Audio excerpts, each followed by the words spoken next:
Hello, welcome back to another episode of Somewhere Between a Film and TV podcast. I am your host, Daniel Parra, and number one, thank you so much for listening and watching. Number two, if you could, please, down below, like, comment, subscribe, let me know what you thought of Demon Slayer, Kimetsu no Yaiba, Infinity Castle, trying to say the entire title for you guys here. Usually we just go by Demon Slayer. And remember, everything we review will always have full spoilers, so if you haven't seen this yet, click out and like it though, and save the rest so you can watch this later. Otherwise, let's go ahead and get into this. This is kind of hard for me to describe a little bit because this is essentially, we'll explain how it works because Demon Slayer's kind of pioneered that sort of format of the movie type anime release, but we'll read the description. It says the Demon Slayer Corps are drawn into the Infinity Castle where Tanjiro, Nezuko, and the Hashira face terrifying upper rank demons in a desperate fight as the final battle against Muzan begins. And with this, I gotta start talking about this. Demon Slayer, I'm a huge fan of. I started watching it in college with my roommates, very close friends, and we loved it. I thought that the first season was phenomenal. I thought that really something interesting about this show is that I think that it really wears its heart on its sleeve. The action is, second to none, but I think the reason that this feels so separate from some other anime sometimes is I think that for any of the critiques that something might be corny or cliche, which I don't have with this at all, is that it very, very clearly wants you to know and care for the emotions that the characters have on display and on screens. So it's really driven by the main character Tanjiro, and even though they have this hatred for demons, this show has this pattern itself that it loves to repeat, where once a demon is on the way out, you start getting to learn their backstory, and then it turns out that they might not have been the worst the whole time, or even if they were, let's go ahead and look at what their actions were like. It doesn't necessarily justify the actions they had, especially in this one, but it does show you exactly the mode of thinking that they were in. And I believe we've reviewed everything, and I've reviewed it up to this point. Season 1 I love, and was a kind of, I don't want to call it a turning point, because I know that this show also has plenty of people that are gigantic fans of it, like myself. There are also some people that I think find it repetitive in nature, and they feel like it's not as great as everyone is claiming that it is. And for me, I definitely don't fall into that category. This is one of my favorite anime for sure, and I think that part of the reason why it works so well is, yes, I'm big on fights and animation, but I also love story, and I feel like this is one of the grander and more epic shonen anime in terms of how it executes stories and how it wants you to not necessarily relate but understand where the antagonists come from, and that's just really good writing is what it is. And so going into this, I feel like I've heard this about the manga, is that the ending of it feels kind of rushed. And I know some people were kind of hesitant about their release strategy here, that this is going to be a trilogy. What I will say about that is what I think is genius about that is the simple fact that I think that Demon Slayer lends itself so heavily cinematically. I think that the visuals by Ufotable, as I believe how you say it, are executed beyond perfection. I think that there is this really sort of hyperactive stylization of the animation. So let's go ahead and get into that before we even getting into any of the actual story points in this, is that I think that it can be flashy for sure. And some people might think that that's just sort of like all this has to offer.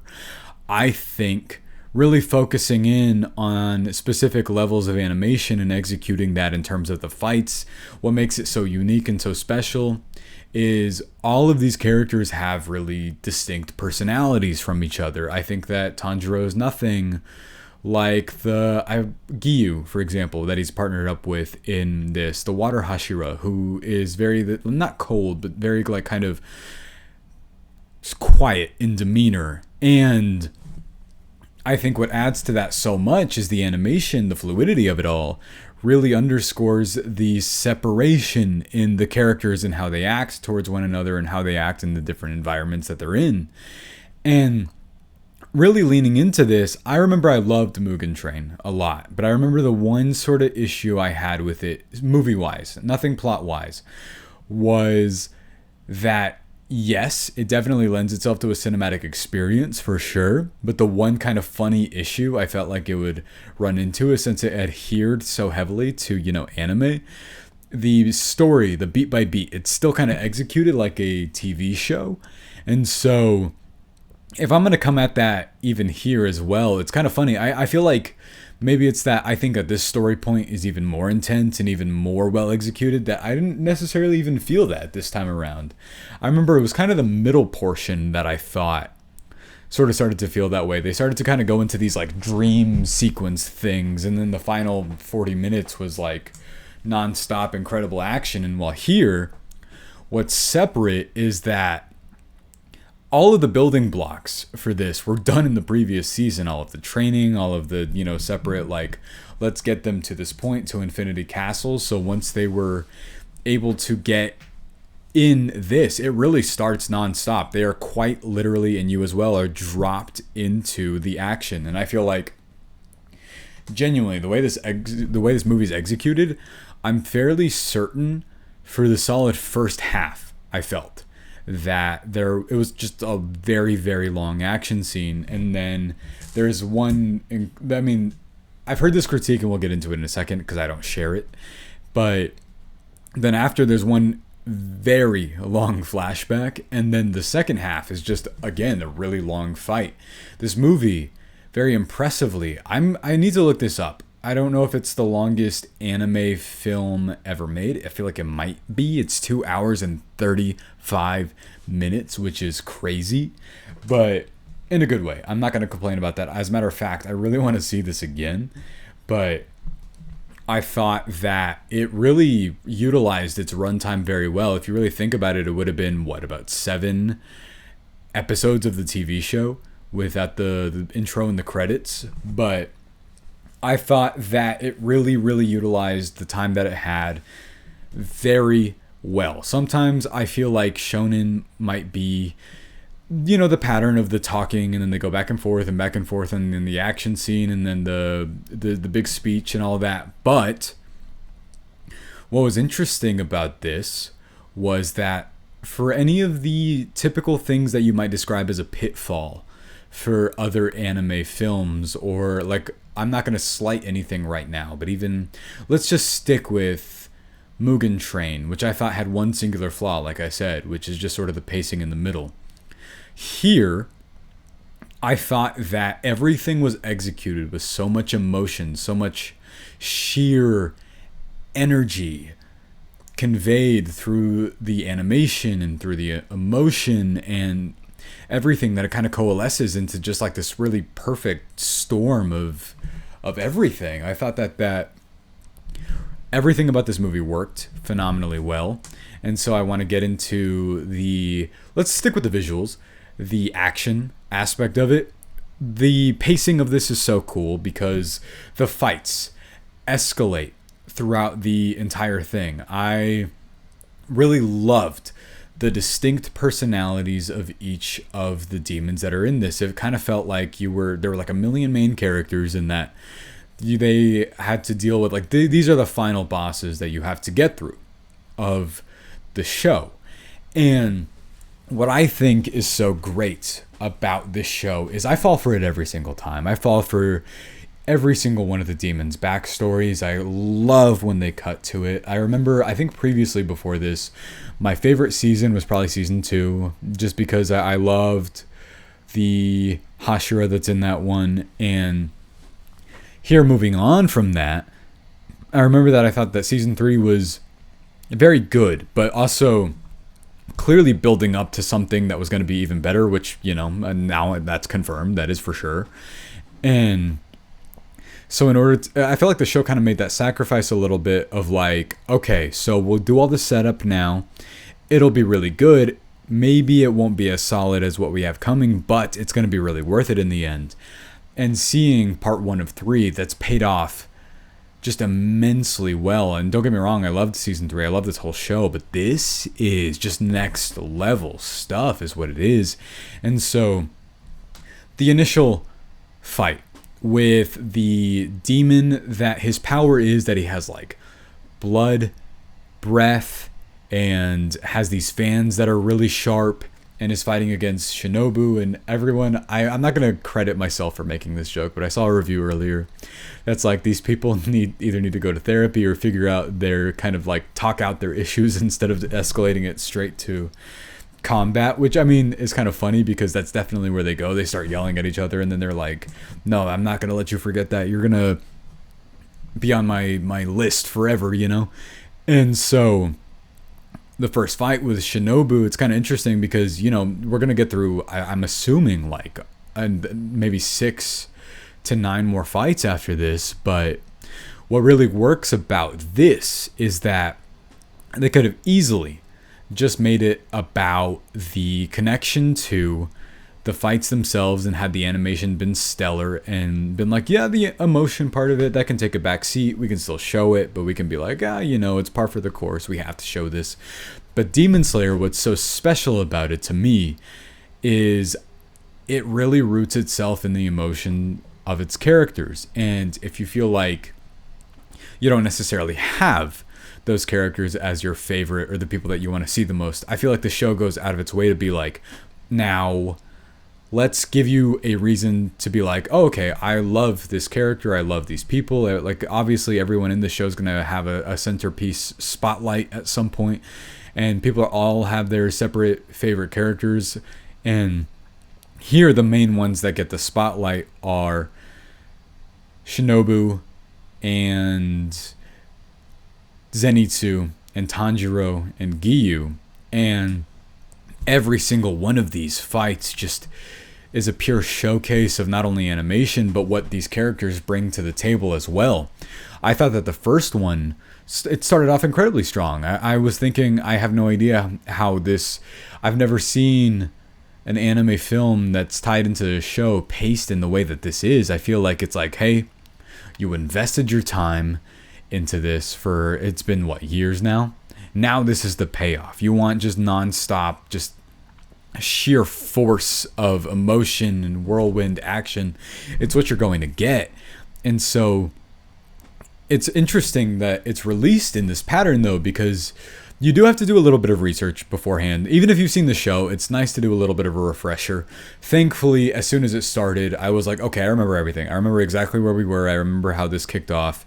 And it's interesting because even if you feel not the immediate emotion of it, you start to develop it even just from the sense of how this movie's paced in the first place, which is credits to the writing team and the manga author and the animators and voice actors.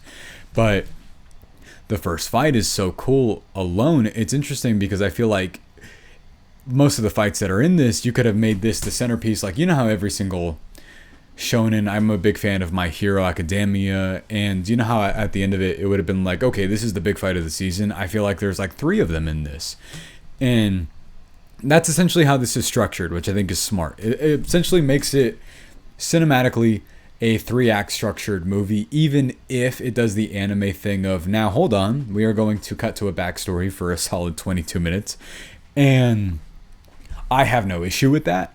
I'm going to mention, though, that the other critiques I've heard, just to air them out there, ones that I do not have. And I feel like the Shinobu fight is immensely emotional. I think that the entire thing about her sister dying due to this demon, and this demon really, this is where I want to mention how well fleshed out I think the antagonists are in terms of their belief.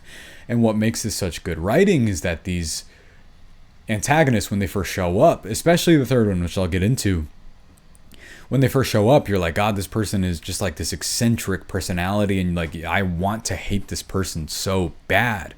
But this first demon kind of has this like suave sort of charismatic thing about him where he believes what he's doing is the right thing. And he believes that in order to relinquish these people of this pain and suffering that they're enduring is to absorb them and to relieve them of their pain. And he fully believes in what he's doing is like the right course of action, and that to put them out of their misery is the smartest thing to do. And obviously, of course, the character that we're following, that is the protagonist, does not believe in this whatsoever. And so what I love the most is when anime turns into this idealism. It's about not only conflict of, physical combat, of powers, of like different weapons that they trade in here, but also of moral belief and what these people fight for, and what the fighting spirit thing, I'll get to it. It's very cool. But what these people believe in terms of what led them to this point, why they think the way they think, and what made them feel like this was sort of a last-ditch effort of a sort, which is kind of how the demons feel initially. There's one in an earlier season that I'm blanking on who it was, but they were talking about how just because someone's a demon, like, it doesn't necessarily, like, what makes you think that you're more so in the right than we are? This had to have been from the previous season. I really think that it was, because it was like a really smart take on that. And so that fight has this belief about that, and this villain that thinks that what he's doing is the right thing, and he ends up killing this character. And admittedly for me, this is sort of the part where I was like, oh, okay, I am fully dialed back into the emotions that are in this, because it escalates into her other, I believe, sister. You can correct me on that if I'm wrong. I was trying to go through every single one of the characters because you do need the refresher. It does not help that the next movie comes out like 2 years later. But this was the reminder of emotion for me and why I love this show so much in the first place. And I was like, instantly, it's almost like a muscle memory thing of a sort, where you're like, oh my God, I care so much about these characters and about everything happening in this. And so the second fight, I want to shout out a stand out of this movie. Of course, the ending fight is the best one, but I will not let this one go unnoticed, because this character, I know initially when the show first started, some people weren't, the biggest on him, and he definitely had a certain kind of, I'll say, straining personality. I always liked him, but like his whole gimmick was that he kind of ends up being super cool and like practically aura farming for, a little bit, and then, goes back to being how he is, but that is Zenitsu. And what ends up being his motivating drive here is that his old mentor ended up committing seppuku, I believe, and he died alone in a painful way, and a painful death is what he said. So it ends up causing him to be, I remember the previous season, they say this and you're like, I have no idea what's going on. Why is he acting like this? And so when it ends up being this battle between the person that he was brought up with, that he only knows first form and this character only knows the other 6, but he had this kind of conviction about him that he was the stronger one. He didn't understand why he was grouped in with him this entire time, that he didn't like being compared to being weak like he was. And Zenitsu throughout this entire fight is just like, fully present. So it ends up being some of the best character development of the entire show, because he ends up being just sheer force of just being really, really cool. Honestly, I felt like this was the fight that, if we're going to talk about the emotional aspect of it, it's definitely there, but this was definitely a bit more of the flex to quite literally show the lightning in a bottle that is this character. I couldn't resist the pun, but this was just so cool. I thought that I'm a huge fan of really quick movement in fights as well. I mean, don't get me wrong, I also like the actual hand-to-hand one, which there's one later, but I just thought that it really capitalized on the character development of this, and that's what makes this character's fight so cool in the first place, is the character development that's in it. I feel like there's nothing but flashy visuals if you don't have a really motivated character or a motivated story behind it, which is why, yeah, for sure, there's fights that are cool in other things, but I think Demon Slayer stands out because of the emotions of the characters and because of how they act or how they think or how they got to this point. What this benefits from, especially with Zenitsu, is the characters finally reaching the end goal. That, like, what ends up happening here is you are along for the ride, and Zenitsu is... This is the payoff aspect of it to me. And you can tell me that there's something later as well. I intentionally do not read the manga. I never wanted to, because I wanted to try and avoid that. I think the one I ended up reading in advance was Chainsaw Man and Jujutsu Kaisen, which I love that. Cannot wait for Chainsaw Man. But with some other ones like One Piece and this, I want to keep my head as clear as possible just to wait and see what comes and what shows up, because I think that Demon Slayer is such a visual force in terms of showcasing its spectacle. And I thought that the Zenitsu fight was just really creative and really well done. And one thing I want to mention in this one before I get into the next is I think that the utilization of the Infinity Castle, or Infinite Castle, however you want to say it, is brilliant. It's really well done. I think that utilizing a setting like this, especially with the character that strums the... I'm blanking on the instrument, I'm sorry, but then it switches the gravity and where they're placing.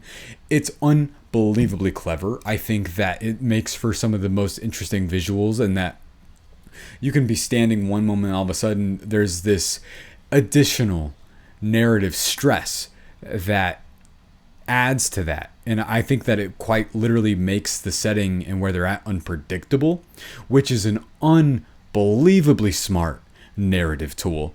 An unbelievably smart addition of tension.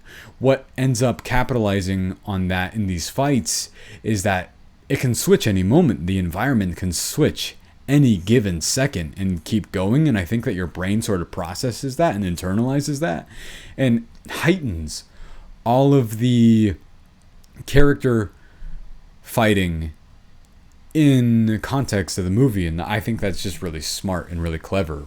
But I need to talk about the final stretch of this movie, and that's the fight with, I believe it's pronounced Akaza, and Giyu, and Tanjiro, because Tanjiro is such a great character. I think that a lot of people have a lot of favorites and a lot of different things, and it's typically not the main character. Very rarely is it, and I do think that Tanjiro is my favorite character in this, and he's the main character. And I think that one of the biggest laughs in the movie, but it proves such a vital point about who he is as a person, is like we were talking about the moral conviction thing and about what these people believe and what they're fighting for. And Akaza's entire thing, we'll get into the backstory, but his entire thing is that he didn't like that he felt like weaker people utilized the weaknesses to their advantage in a sense. And he could have demonstrated that by chopping off his head with sort of unprovoked. Like, he didn't know that he was there because of the fighting spirit thing, so he could have given himself away, and but he does give himself away. And people laughed at this moment. It is very funny. It's very intentionally sort of, I wouldn't even call it comedic relief. I feel like this character, it's just such an in-character thing for him to do that it ends up being like, of course he would.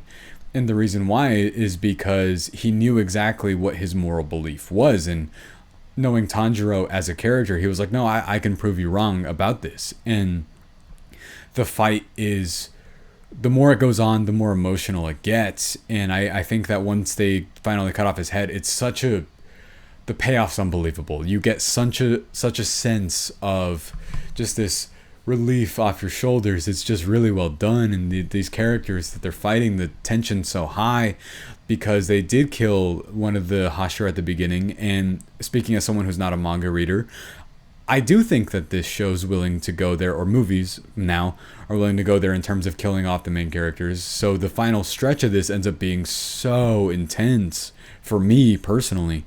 And I thought that the thing about the villain here was that in Mugen Train, to me, at least in memory, was that he was definitely just kind of like, you know, the guy, right? The guy that you like sort of like grew to hate.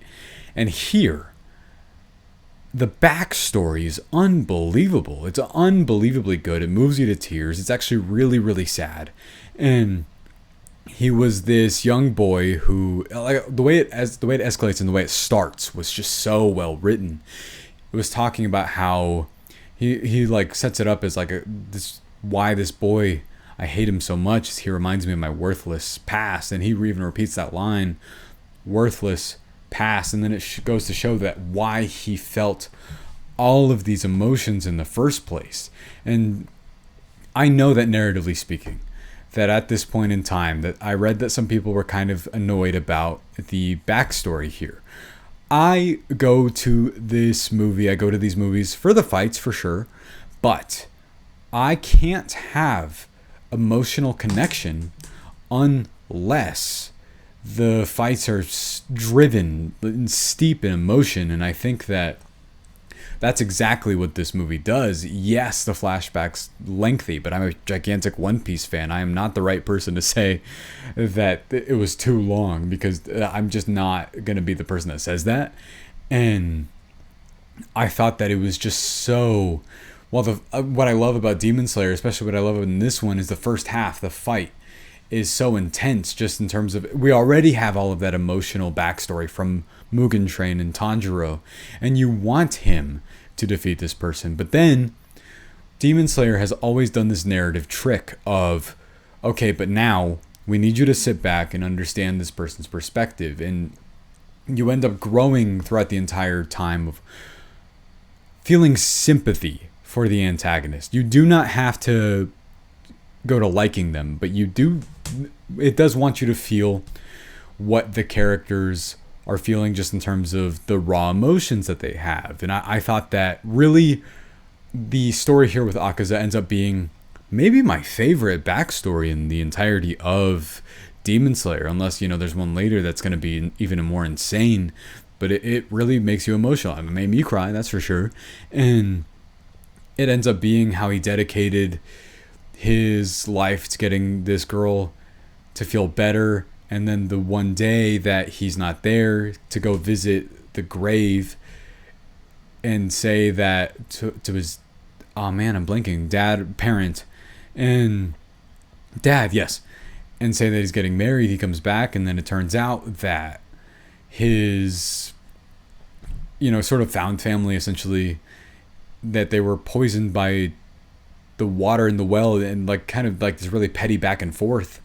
And so he goes and, you know, murders essentially everyone in the other dojo. And this is kind of the part for me where I was like, look, I get it. Like, I fully understand it. I'm not even going to say, oh, no, he's wrong for doing that. 100%. It would have done, yes. Makes perfect sense to me. I do not, it's one of those things where you're like, did he do the wrong thing though? And so once you learn how he turns into a demon in the first place, that they're like, I thought this was smart. He had the nickname of Demon Child earlier on. And so Muzan shows up and says, oh, I heard rumors of a demon here, and it turns out it's just a human. It made me wonder if they were calling him Demon Child even then too, and it was just sort of like a mix-up just in terms of literal term. But it's interesting. I had no idea this movie was rated R, but you can definitely, you know, sense it after a while. It's just really bloody. But he punches him straight through the face, and then he starts to lose his memory over time, literally loses sense of self.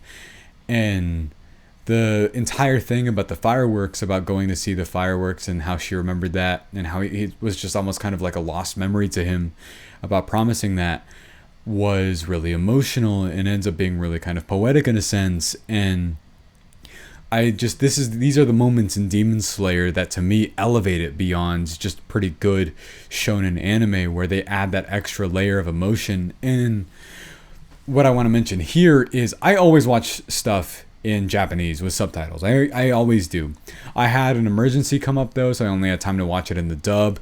I'd always heard it was good, but this is one of the better ones, and so I watched it. And honestly, sometimes listening to good dubs makes me sort of nostalgic for Toonami, so if it clicks in that part of your brain, that's how I felt here. And it just sort of like really kind of eased something in me, really. Like there's a weird comfortable familiarity to it. And the voice acting's stellar, honestly, in the English dub. There's one voice I don't love, and it's Inosuke's, but everyone else I think is really doing, I mean, don't get me wrong, he's not bad, but everyone else is doing really stellar work. And part of the reason I also was kind of happy to watch the dub is Channing Tatum's in it. And the entire time I was like, who's he going to be? And once I found out who he was, he's the mentor of Akaza. And it turns out being a really vital role, even though he's not in it that much. I was so happy. He's recognized that voice instantly. He was doing great. I thought that was such an inspired voice casting. I thought that was really cool. And he's a huge fan of the show, which I think is awesome. And I really think one of my favorite lines in this is where he says, "Time to be reborn." And this is one of those things where Demon Slayer, has catchphrases like that you can put on the poster. It's on the poster. And "Let's have some fun" was another one, but it means more than just that. It means more than just, just a quick, like, witty tagline. I do think that by the end of it, once he feels like he lost, he loses that sense of self until he regains it. And then he even says, "Thank you." And I love that whenever they're in this fight, he sets it up as, I want to kill the person that's actually made me feel like this the entire time. And then, he ends up doing it to himself. And I just thought it was so beautiful. It was another moment that made me tear up. And then it made me realize that this movie, you start off feeling one way about this character, and by the end of it, feel a complete other way about it. And I just genuinely think it's really clever inversion of writing. It was unbelievably good narrative for an antagonist that you end up feeling for by the end of it. You're like, yeah, what you did earlier, wrong. But the actual writing for his backstory, and I know that I've heard about the backstories and some people think that they're too long, but I wouldn't trade up that like crazy moment in the middle of the fight for anything. Maybe they could have placed it differently, but then the ending of the fight doesn't work. So it's one of those things where absolutely not. I'm not going to be one of those people that complains about the flashbacks. I love them all. I loved this one. I honestly would even go see this again to see that whole segment as well. Not even just the fight, but everything else before was so brilliant too. But honestly, I have nothing but good things to say about Demon Slayer Infinity Castle. I don't know why it took me by surprise. I should have figured I was going to love it. Maybe it's because it's been a little while since the last season, and then of course got to wait another 2 years. And I'm pretty sure I'm going to be 30 by the time the last one comes out. But I think this is a brilliant way to send the series out. I think it's breaking all kinds of box office records. I think it made like $70 million for an anime film. Crazy. And I'm going to go ahead and give this a score. You could probably feel it coming. 5 out of 5 for sure. 5 out of 5 for Demon Slayer Infinity Castle. Are you kidding me?